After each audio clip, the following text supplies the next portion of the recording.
Om Namo Bhagavate Vasudevaya. Om Namo Bhagavate Vasudevaya.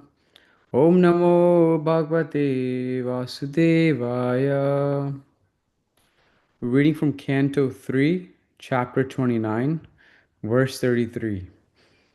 Canto 3, Chapter 29, verse 33. Tasmanmai arpita shesha kriyartatma nirantara mai arpitatmana pumso mai sanyasta karmanaha napashyami parambhutam akurtu samadarsanat. Word for word. Tasmath, then him, mai, unto me, arpita, offered, ashesha, all kriya, Ashesha all, Kriya actions, Artha wealth, Atma life, soul, Nirantara without cessation, Mai unto me, Arpita offered, Atmana whose mind, Pumsa then a person, Mai unto me, Sanyasta dedicated, Karmana whose activities, Na not, Pashyami I see, Param greater, Bhutam, living entity. Akartu, without proprietorship. Sama, same. Darshanath, whose vision. Translation. Therefore, I do not find a greater person than he who has no interest outside of mine, and who therefore engages and dedicates all his activities and all his life, everything unto me without cessation. One more time, the translation is, therefore I do not find a greater person than he who has no interest outside of mine, and therefore engages and dedicates all his activities and all his life, everything unto me without cessation. Purport by Srila Prabhupada. In this verse, the word Samadarshanat means that he no longer has any separate interest. The devotee's interest and the Supreme Personality of Godhead's interest are one. For example, Lord Chaitanya, in the role of a devotee, also preached the same philosophy. He preached that Krishna is the worshipful Lord, the Supreme Personality of Godhead, and that the interest of his pure devotees is the same as his own. Sometimes Mayavadi philosophers, due to a poor fund of knowledge, define the word samadarshanat to mean that a devotee should see himself as one with the Supreme Personality of Godhead. This is foolishness. When one thinks himself one with the Supreme Personality of Godhead, there's no question of serving him. When there's service, there must be a master. Three things must be present for there to be service: the master, the servant, and the service.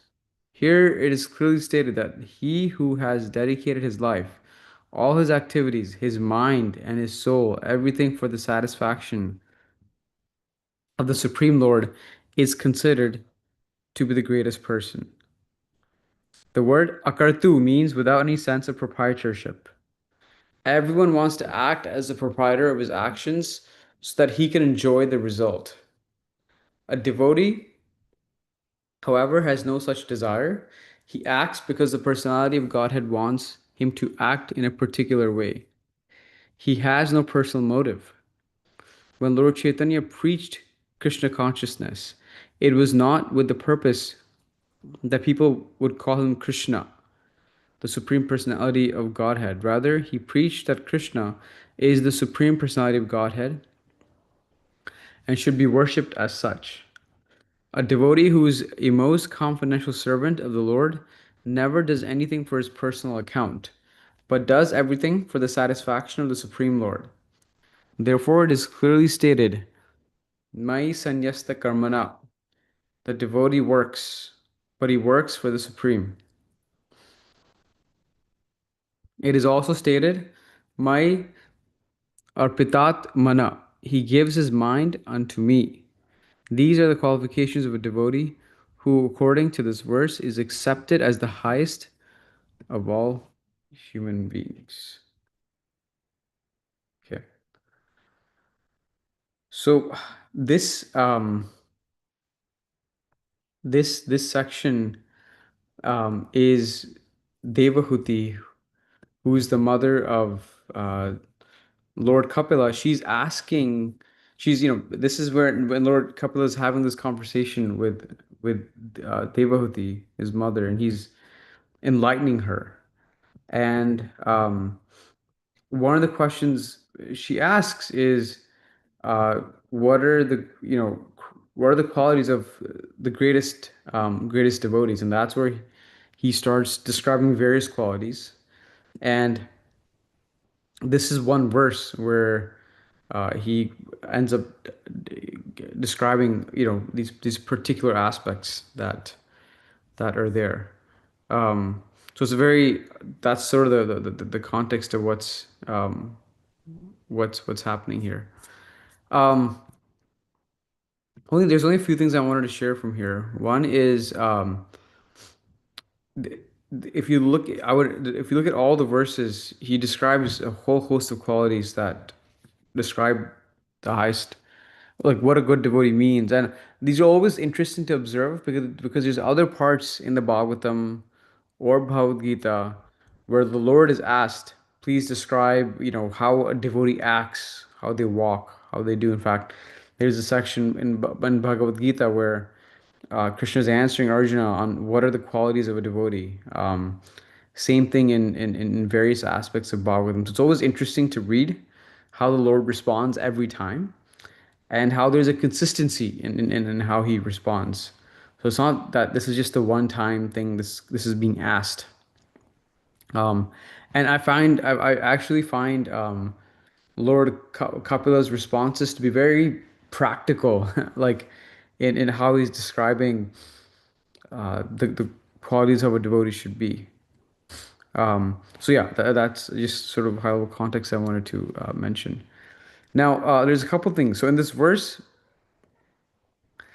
uh, Prabhupada's saying that the word Samadarshana means that there's no other separate interest than the Lord's interest. It's whatever the devotee is doing is in the same interest that Krishna has.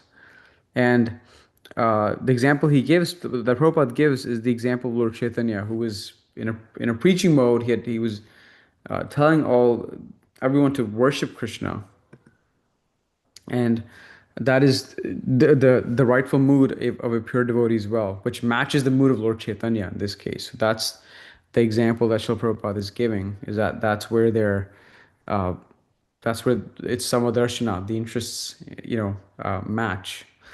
Another example that comes to our minds is, Prahlad Maharaj, where he was educating the other students, his school, not his students, but his peers at the school that he was learning about Krishna as well, right? And so the interests are very much the same.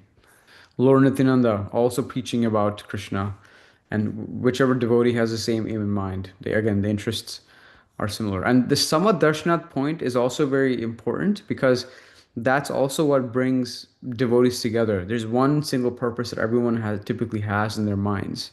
And if the purpose is the same, then you're more likely to be aligned together and you're able to reach that destination in a much easier way. So that's the first point that he makes. The second point that he makes is this aspect of to do it without any sense of proprietorship. He calls it akartu. Um, so not, acting not as I do this, but this is Krishna's service. The aspect of akartu, and he describes these three aspects, right? Like of of a service. There's the master, there's the servant, and then there's the service itself. And there's an example that I wanted to go deeper into, but I'll come back to that. The third point he makes is that a devotee has no desire, no desire in the sense of when he's doing the service. He acts because the personality of Godhead wants him to act in a particular way. He has no personal motive. And again, he gives the example of Lord Chaitanya, and Prabhupada gives the example of Lord Chaitanya that he was preaching to devotees not because Lord Chaitanya wanted recognition. He preached so that the benefit is for Lord Krishna, not for himself. And so Prabhupada ends the purport by saying that the devotee works, but he works for Krishna. Um, and then he states, "My arpita mana." He gives his mind unto me, and that's the highest qualification of a devotee. For he's working for only for for Krishna. There's no internal personal benefit involved there whatsoever. And so on this note, I wanted to share maybe one example of this pastime of which demonstrates that this devotee didn't have a sense of proprietorship, and they truly worked for Krishna. There's two examples that come to my mind. Again, on this aspect of no proprietorship and working for Krishna. One is when um, when Arjuna is having, one of the reasons Arjuna states to Krishna for not fighting is that, when if this fight occurs, I will kill all my relatives. I will kill all these wonderful people that are on the battlefield. And one thing Krishna says is, these people have already been killed. You're just the instrument in doing it. But he says that like they've already been passed in one sense. And Krishna is um, educating Arjuna the aspect of no proprietorship, meaning you are not the doer. Like if when you take an action, for example, you have to do it for where you're working for Krishna. So in that whole process of Arjuna's surrender to Krishna, he had to realize that he's not actually the one that's killing people on the battlefield. Or if he's winning the war, it's not him that's necessarily winning the war. There's free will in what he's doing, but he's not the full proprietor in executing those actions. And in fighting this war, he has to work for Krishna in one sense. So that's one big lesson where I felt that this learning was communicated. The other story that came to my mind, which demonstrates again these two things, no aspect of proprietorship and working for Krishna, is this whole pastime of Daksh, Shiva, and Sati. As I've been reading into that lately. Just to recap for everyone, Daksh is a Prajapati. He's responsible for creating progeny. He's a Prajapati. He's meant for creating progeny and expanding creation. And so he holds a big sacrifice, right? And he invites everyone, the demigods, philosophers, their followers, everyone comes. And at that point, Lord Shiva and Brahma also come, but Lord Shiva doesn't get up and acknowledge Daksha, to which Daksha takes offense. He thinks is ignoring him. He thinks Shiva is more arrogant and ignorant, and so Daksha curses Shiva. And by the way, Shiva is married to Daksha's daughter. Uh, Daksha's daughter is Sati, and Lord Shiva is married to his daughter Sati. But regardless of that, Daksha pokes fun at Lord Shiva. You're a weird person. You have ghosts around you. You have, you're just a weird person, and you didn't acknowledge me when I came. You were very arrogant. Who do you think you are? And so he curses Lord Shiva, and then Lord Shiva's followers are cursing Daksha, and so on and so forth. And at that point, Lord Shiva and Daksha, walk out of the ceremonies. Lord Shiva walks out from the ceremony without saying anything. He just leaves the ceremony, which makes matters a bit worse. Daksha is even more angry that Lord Shiva has walked out without saying anything. And then, Daksha holds another sacrifice. And in this sacrifice, he purposely does not invite Lord Shiva, and he also doesn't invite his own daughter, Sati. And Sati, his daughter, still wants to go for the sacrifice. And so Sati, uh, you know, tells Lord Shiva, I want to go for the sacrifice. All my sisters are going. Everyone is dressing up. It's like this huge party. I want to go for the sacrifice. And Lord Shiva encourages Sati to not go because, they were not invited. And the outcome can be bad if they go. But so Sati ends up going to the sacrifice. And there's no acknowledgement of her from her father. Daksha ignores her. Um, and she becomes enraged at Daksha, and she jumps into the fire sacrifice and takes her own life, right? And so at that point, um, Lord Shiva he hears about this and he becomes angry and he sends a demon to kill Daksha. And and the demon has, sliced off Daksha's head, and the sacrifice has been stopped. And then Lord Brahma finally goes to Lord Shiva to pacify him. And so Lord Brahma goes to Lord Shiva to pacify him because Lord Shiva is in this anger state of mind, and he tells Lord Shiva many things, but one of the things that he tells Lord Shiva is this. Let me read the exact verse. The verse that he says to Lord Shiva is, persons who observe everything with differentiation, who are simply attached to fruitive activities, who are mean-minded, who are always pained to see the flourishing condition of others, and who thus give distress to them by uttering harsh and piercing words, have already been killed by providence. Thus, there is no need for them to be killed again by an exalted personality like you. So Lord Brahma is implying that, Daksha, who fits in this category of fruitive minded, who is um, giving distress to others. Um, he's already been quote unquote killed by providence, is what Brahma is saying. And the Prabhupada talks about that uh, Lord Shiva is a self-realized Vaishnava, and Brahma is basically advising Lord Shiva to not kill Daksha because Daksha, in one sense, has already been killed, and the reason he's saying that is because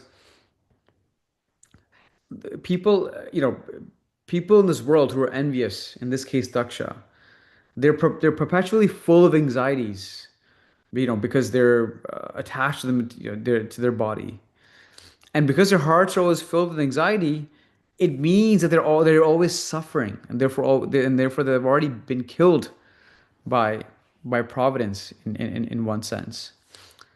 And so, whereas a devotee, a Vaishnava, is described as a para dukha dukhi, meaning because he's never distressed in any condition of life. He's distressed to see others in a distressed condition. And so, therefore, Vaishnavas should not try to kill any action of the body or mind, but they should try to revive the Krishna consciousness out of that compassion for them. And so, Lord Shiva hears this, and he says, I'm not going to be petty about what Daksha did. I'm not going to hold a grudge on this. And, he can have a goat's head, and, we can bring him to life, and we can finish the sacrifice from that point on. And so, in this whole pastime, Lord Shiva is not the proprietor. He's not like, I'm the one that's going to take Daksha down. He takes a step back and realizes, despite his wife being taking his own life, he takes a step back and realizes, I'm not the proprietor. This has happened all by providence. Daksha, in one sense, is already in distress. He's already killed by providence because of his life.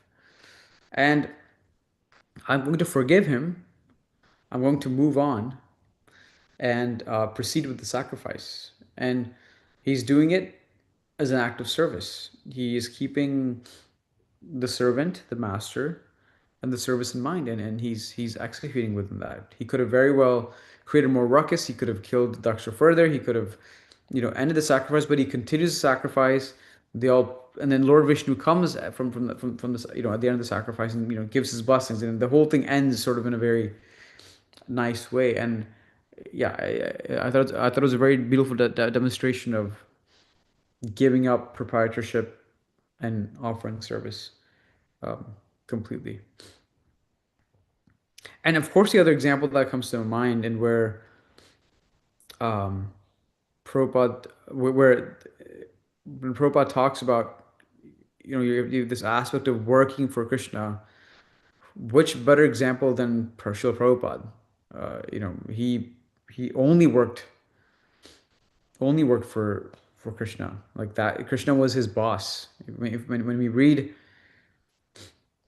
interactions of Prabhupada with his servants, with his disciples, I should say, and the disciples would ask for guidance on something. Srila Prabhupada's mood was, what would Krishna want? What or deserve? And that was his mood. One example that comes here, um, and Srila Ramapad Maharaj has been sharing this pastime, um, over the last few days, is this interaction that Tamal Krishna Maharaj had with Srila Prabhupada. Um, and it's it's something where, you know it's from the book I'll Build You a Temple.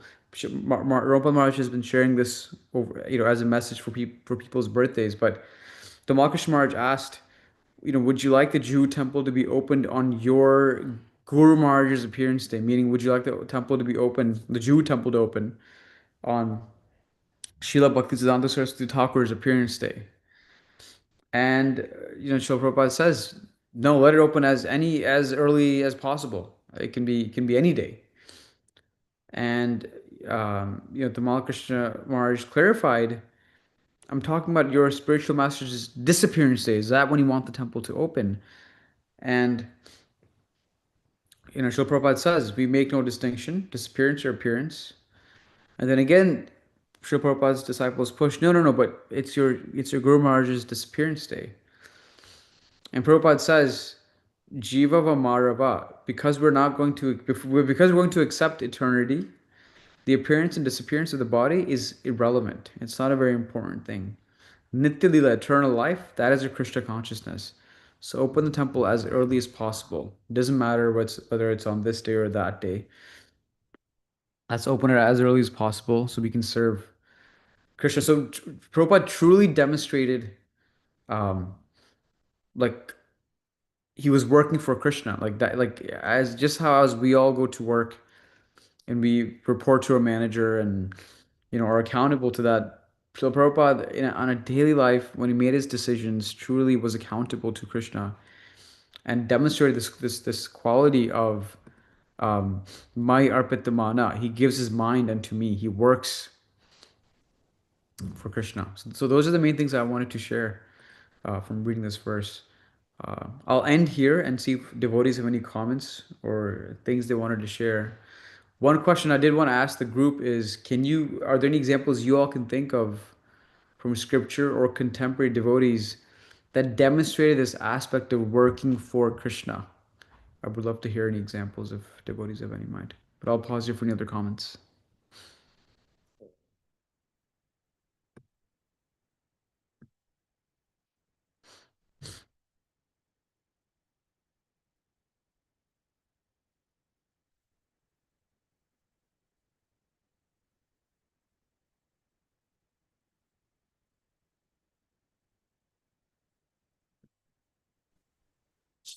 Hare Krishna Prabhu. Hare Krishna. Humble obeisances. All glories to Srila Prabhupada, Guru Gauranga. Please accept mine too. Bhagavad Prabhupada. I joined really late, like a few minutes ago. I was in the temple. But one name, to answer your question, one name that comes to mind immediately is Premananda Mataji. Yeah. Yeah.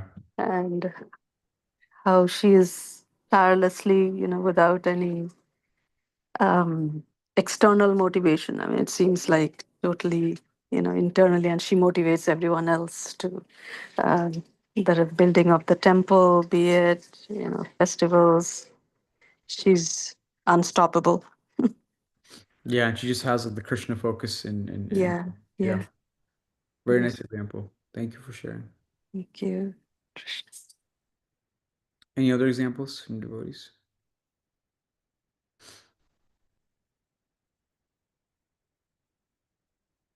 Or any other comments? Yeah.